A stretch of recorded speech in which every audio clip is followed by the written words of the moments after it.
Hello and welcome to Hope and Healing at Home. Today I thought we would work or focus on learning to let go. It's been kind of a theme in a few things that I've been reading lately and even watching last night, the movie Leave No Trace. It's a pretty melancholy movie, but probably worth a watch if you're willing to hang in there for some sadness, some slow moving plot line.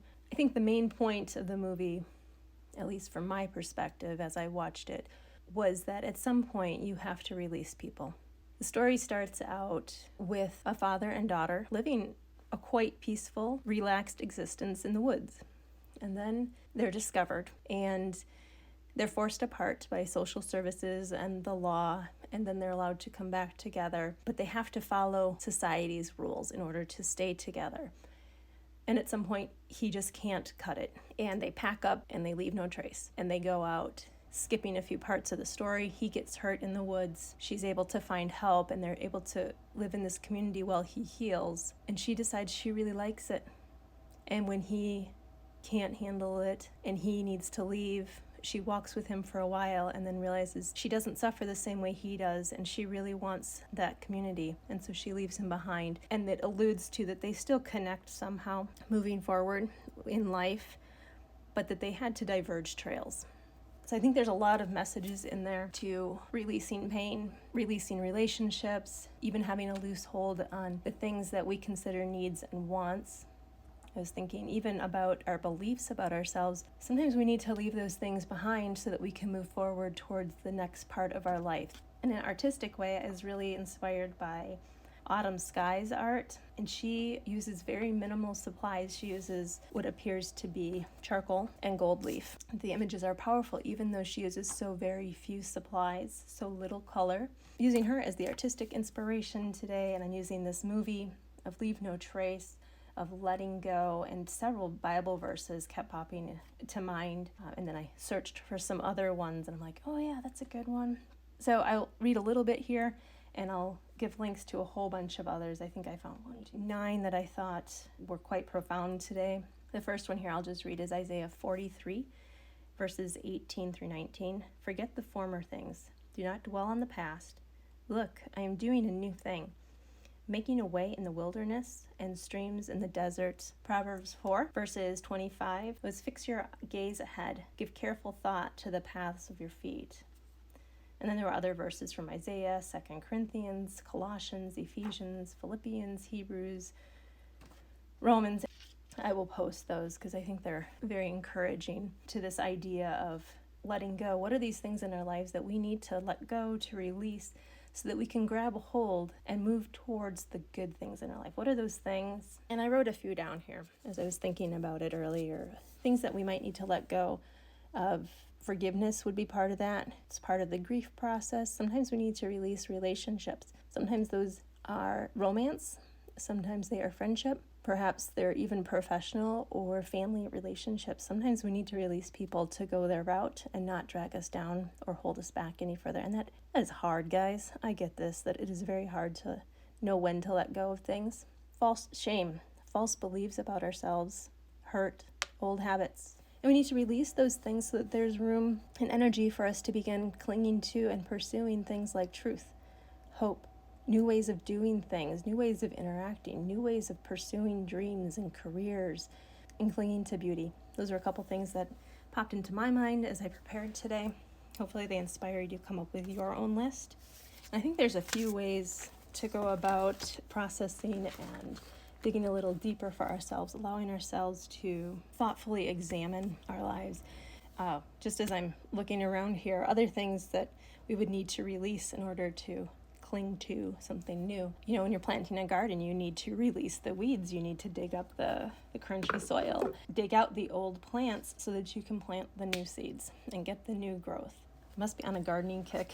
I've been editing videos, trying to catch up now that I know how to edit videos and get those onto YouTube, trying to clear space in my phone. Oh, there's another thing to release, let go of. Old photos, old videos, things stockpiling and clogging up my phone and computer. All right, so the idea of letting go. I do want to challenge you with this exercise maybe to limit your palette you don't need to. I'm challenging myself to limiting my palette. You could use collage, you can use stencils. I have some hole punches. I have my charcoal pencil. I have this really nice Tombow Mono Zero eraser. Look how teeny tiny that eraser is. It's really awesome for getting little details erased. And then of course, a bigger eraser for those bigger chunks. I have a blender tool. I will look for where I got this stencil. I do not remember that offhand. I grabbed it because as I was thinking of letting go and clinging to, I kept getting this idea in my mind of the wind, and I liked the swirly pattern, and I thought if anybody's feeling intimidated and they don't want to just create swirly patterns, maybe a stencil. If you get intimidated by drawing specific images, you can always use a collage for this and go over it with pens, pencils, paints, things like that to personalize it a little bit more. Part of me very much wants to go off of the inspiration of Autumn Skye's art, and she always has an image of a woman's face and an animal, and then there's gold leaf. So to start with, maybe briefly, I'm going to create very loosely a face here. So in the middle of a face are the eyes, and then dividing that in half, then you have the nose, which is kind of some circles here, and then dividing the chin and the nose. Little bitty art lesson for you. Comes the mouth. Not going to go into all of those proportions, but essentially we have this. And then not going to go into making a really perfect face here for you, but maybe I will have her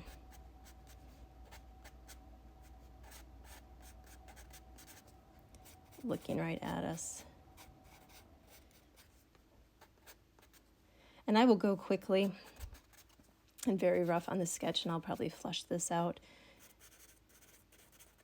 more afterwards. But I will post the finished image of this face and whatever I end up journaling today on the YouTube link and in the newsletter. And I'm basically doing, when you only have one color that you're working with, you're just looking for the values.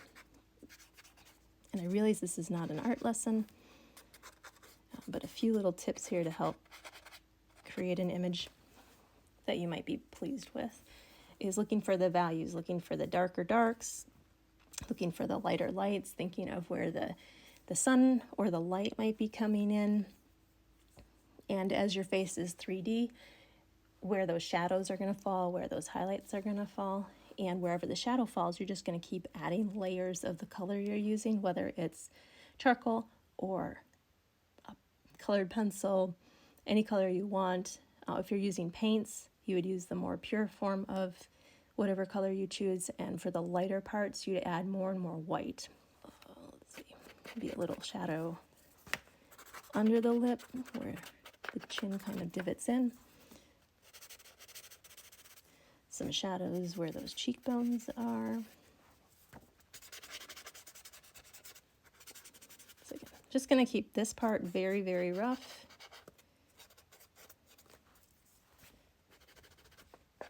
The nice thing I like about using charcoal is it erases so simply, as long as you keep using a light touch. I quite enjoy monochromatic items. The other thing you can do is, if you realize that you didn't want shading, you can erase where the highlight is. And that's something I really love about this teeny tiny eraser, is you can get these dark values and then use your eraser to create the highlights or right where the light might hit. It gives it a little bit more three-dimensional look, but you can keep going back and forth. Erase, add to bring in lightness, add more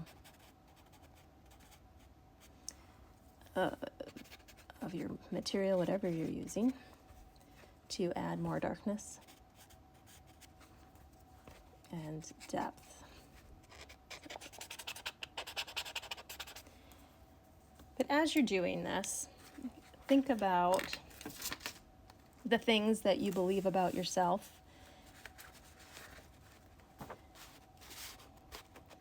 Think about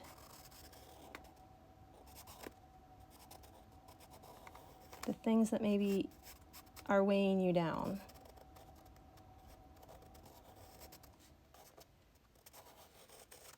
Holding you back. Oh, and if you use a stencil, you do not have to use all of the bits that they provide. You can always customize that. If you're not liking something, just keep changing it until you do like it. You can just use it as a guide, so you don't have to come up with everything for yourself. You can go in and freehand a few things, whatever seems to be making sense for you.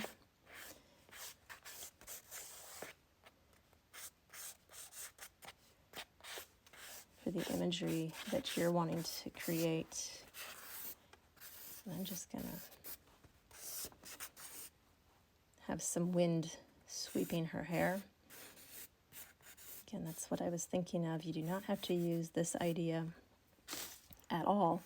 Create your own imagery for whatever signals to you, letting go.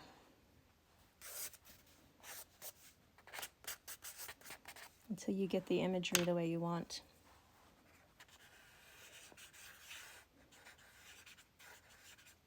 I enjoy using this blending tool because it seems like it gets it a little bit more precise, and it doesn't add all the oils from my hands, so sometimes it just does things a little bit differently.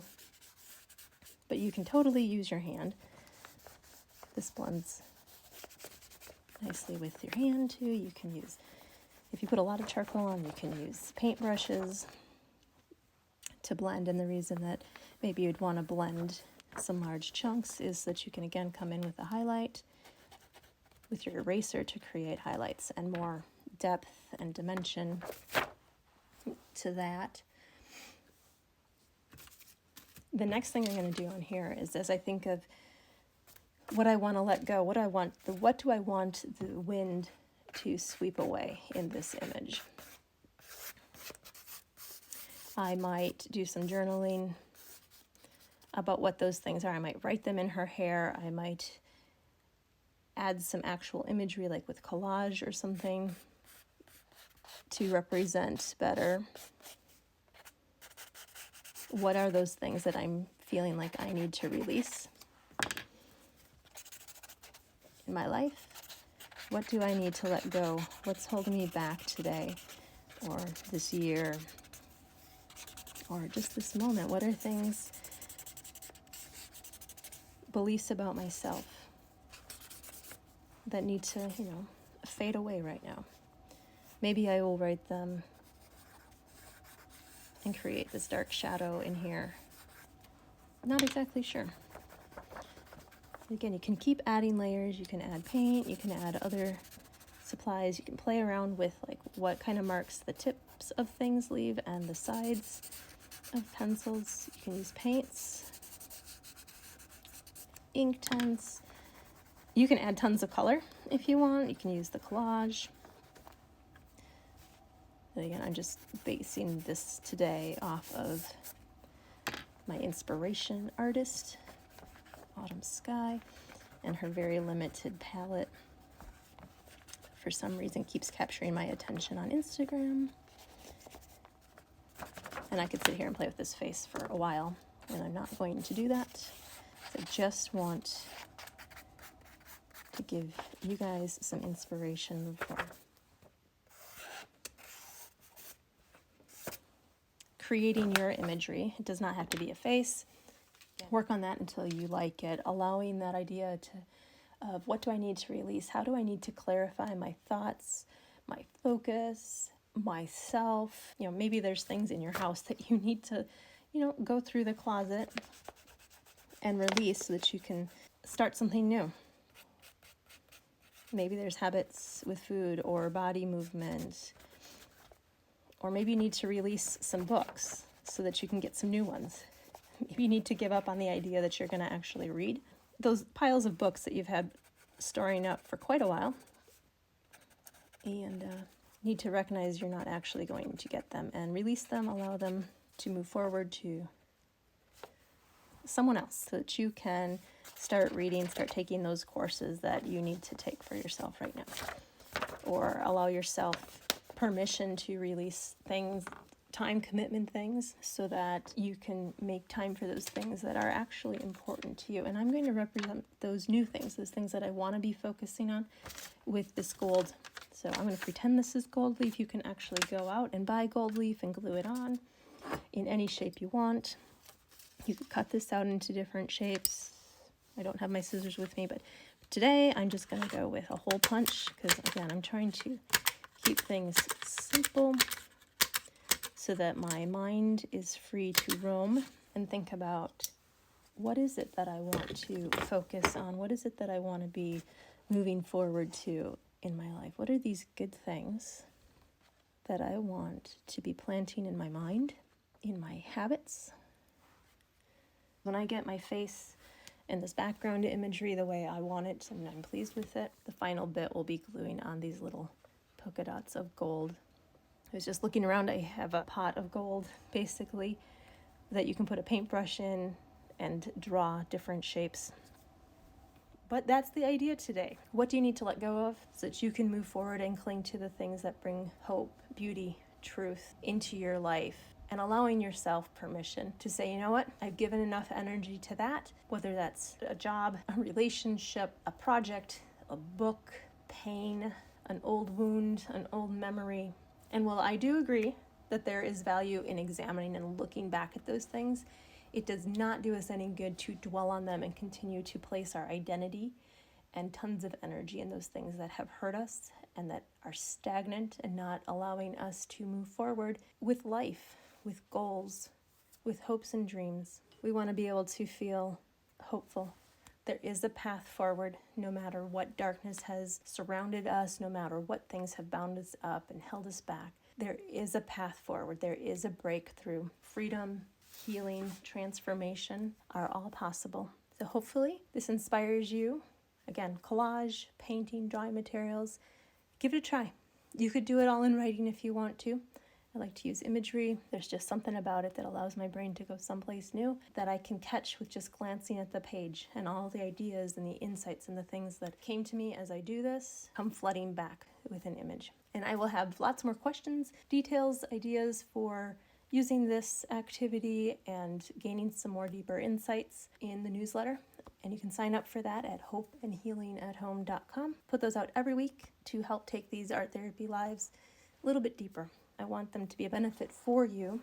So please let me know if there's an emotion or a topic or even a material that you would like to know more about, and I will make sure to customize an art therapy live in the future. Super exciting. Next week, we have a guest coming on, and it is Louma from Pokidots. So if you want to check out her art, she does a lot of fabric art. That's her main thing, is she does fabric art, and she got started on that ironically, or maybe not so ironically, by learning that she needed to let go of the baby clothes from her kids. And she had been very sentimental about it, which I'm sure a lot of people can relate to, hanging on to boxes of clothing or books and papers and arts and things from someone that we've lost, or a stage in our life that is now gone, and we realize we need to kind of clean it out. That's the dilemma that she was faced. And then she took her very favorite pieces of clothing from her kids that held a lot of visual memories, a lot of emotional memories for her, and she created a piece of art. Was able to release all the totes and boxes and bags of clothing and just hang on to that one little piece of art to remember those special moments with her kids.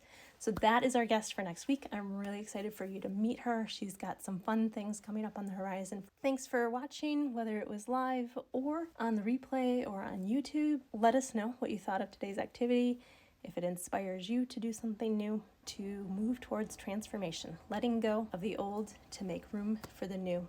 Take care. Happy Wednesday.